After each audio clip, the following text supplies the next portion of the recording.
Solana has skyrocketed onto the crypto scene, and it's not without good reason. Over the past year, SOL has orchestrated an impressive recovery rally, surging over 7x since FTX's collapse last year. The majority of these gains have been realized in the last few weeks, leaving everyone curious about the driving force behind SOL's intense pump. Today, we'll bring you up to speed on what's been unfolding with Solana and discuss where SOL might be headed next.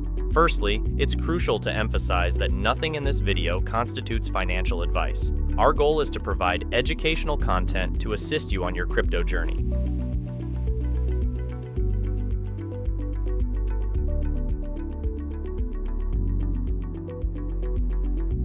Now, let's start with a quick recap. Solana, founded in 2017 by former Qualcomm engineer Anatoly Yakovenko, is built by the American software company Solana Labs. Its ongoing development is overseen by the Swiss nonprofit SAL Foundation. Solana's ultimate goal is to be a decentralized competitor to centralized stock exchanges like the Nasdaq. However, Anatoly has mentioned in a recent interview that its purpose has expanded to include other use cases such as DeFi, NFTs, and crypto payments. While Solana claims to be decentralized with nearly 2,000 validators, in reality, transactions are processed by clusters of up to 150 validators. Notably, Solana's full transaction history is stored on Google Bigtable, leading some to argue that it may be more centralized than meets the eye.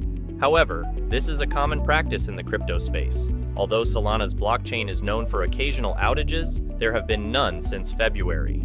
This year, SOL's remarkable recovery continued, driven by the emergence of a new meme coin on Solana called Bonk. This brought a surge in trading fees and a substantial pump in SOL's value.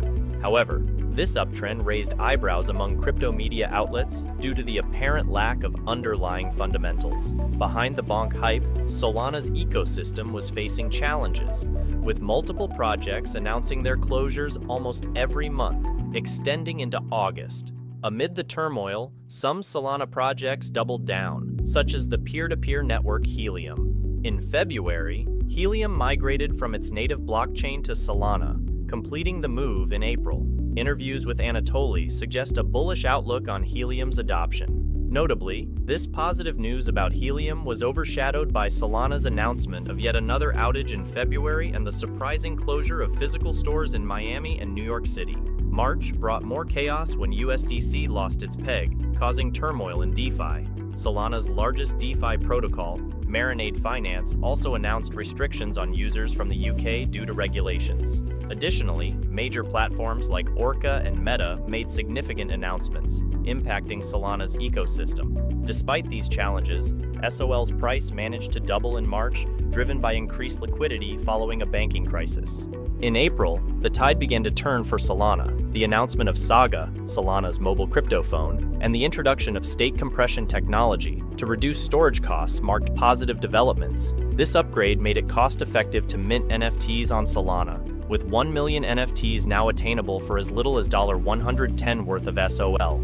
Furthermore, Solana revealed plans to integrate ChatGPT, making it easier for developers to fetch data and build dApps on its blockchain. The Solana Foundation also pledged up to $10 million in grants for AI-related tech on Solana. However, in June, the SEC sued Binance and Coinbase, labeling SOL as an unregistered security. Subsequently, SOL was delisted from multiple US platforms, creating uncertainty. By July, Solana had overcome this setback, and SOL started rallying again. The launch of Neon, a layer on Solana compatible with Ethereum, likely contributed to this resurgence. In August, Shopify's partnership with Solana for USDC payments and institutional inflows into Solana-related exchange-traded products provided additional boosts. September brought more positive developments, with Visa testing USDC payments on Solana and SOL becoming the most loved altcoin among institutional investors. Solana also introduced permissioned environments, allowing institutions to create private versions of Solana. Despite these announcements not directly benefiting SOL, the rally continued into October, driven by the intensity of events such as FTX and Alum Research founder Sam Bankman-Fried's trial and Solana's annual Breakpoint conference. Overall, Solana faced challenges and controversies throughout the year, but positive developments, partnerships, and institutional interest propelled SOL's value. In November, institutional investors continued pouring into SOL, with ARK Invest's Cathie Wood expressing her belief that Solana is superior to Ethereum. Grayscale Solana Trust even traded at an almost 9x premium, showcasing extreme institutional demand. However, the SEC decided to rain on the parade by suing Kraken for the second time, once again referring to SOL as a security. Fortunately, SOL weathered this regulatory storm relatively unscathed, but it's evident that Solana has caught the SEC's attention, if not its hit list. This leads us to the question of where SOL is headed next. As always, the answer hinges on two fundamental factors: supply and demand. On the supply side, the vesting schedule for SOL's initial supply of 500 million remains unclear. However, a vesting schedule for the SOL sold to FTX and Alameda Research was detailed by the Solana Foundation in November. Around 45 million SOLs are set to vest monthly until late 2027 and early 2028, contributing to potential selling pressure. On the demand side, statistics paint a mixed picture. While the Phantom Wallet browser extension has only reached 2 million downloads, indicating stagnant growth, Solana's NFT marketplaces boast around 1 million unique wallets monthly, a substantial increase from a year ago.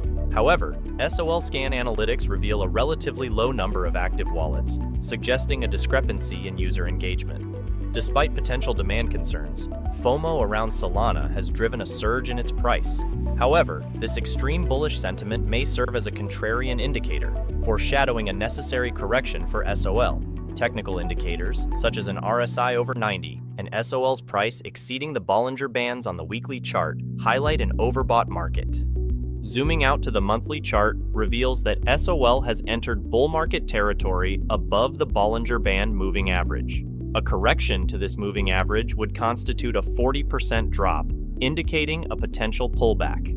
It's plausible that Solana is mirroring Ethereum but one cycle behind. If it follows Ethereum's trajectory, reaching a market cap of over $500 billion during this cycle could see SOL's price rise to approximately $1,200, a 20x move from its current price.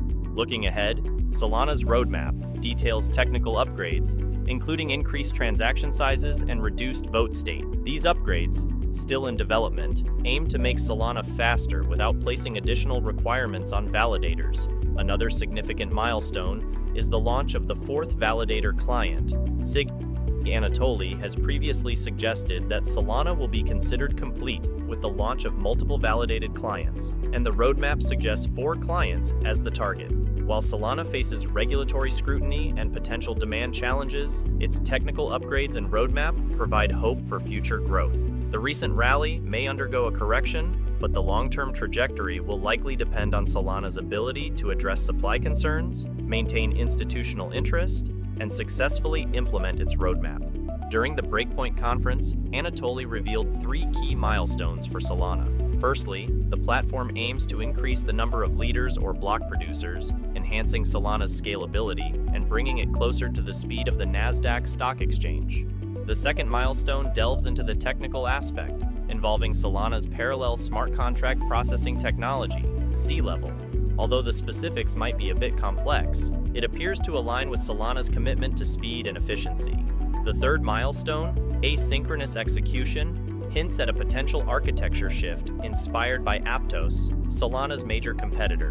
In a recent interview with The Defiant, Anatoly emphasized Solana's focus on crypto payments, awaiting stablecoin regulations before diving deeper into the niche. Interestingly, Visa and other payment companies seem ready to play a role, prioritizing speed and reliability over regulations, as discussed during the Breakpoint conference. This could lead to more payment trials, especially given Solana's impeccable track record without outages since February. However, concerns arise, starting with regulatory challenges. The SEC's scrutiny, similar to what Ripple faced, poses a potential threat to Solana and other coins, raising questions about decentralization and profit expectations. Our second concern revolves around Solana's adoption, heavily impacted by outdated regulations, hindering its progress in use cases like DeFi. The third concern involves the possibility of Solana being taken over by traditional institutions due to its proof-of-stake nature, a common concern with promising projects in the crypto space. Despite these concerns, Solana remains one of the most promising crypto projects, thanks to its focus on scalability. Solving the scalability challenge puts Solana in a prime position to capture a significant share of the market, avoiding the Layer 2 fragmentation seen in other platforms. As Anatoly rightly pointed out, addressing scalability makes other challenges easier to tackle, making Solana a potential top performer in the next bull market.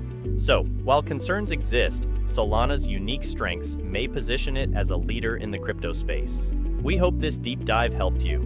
We appreciate everyone's support. That's it for now. If you liked today's video, don't forget to leave a like, comment, and subscribe. Until next time, and remember, the future of finance is here with KTC.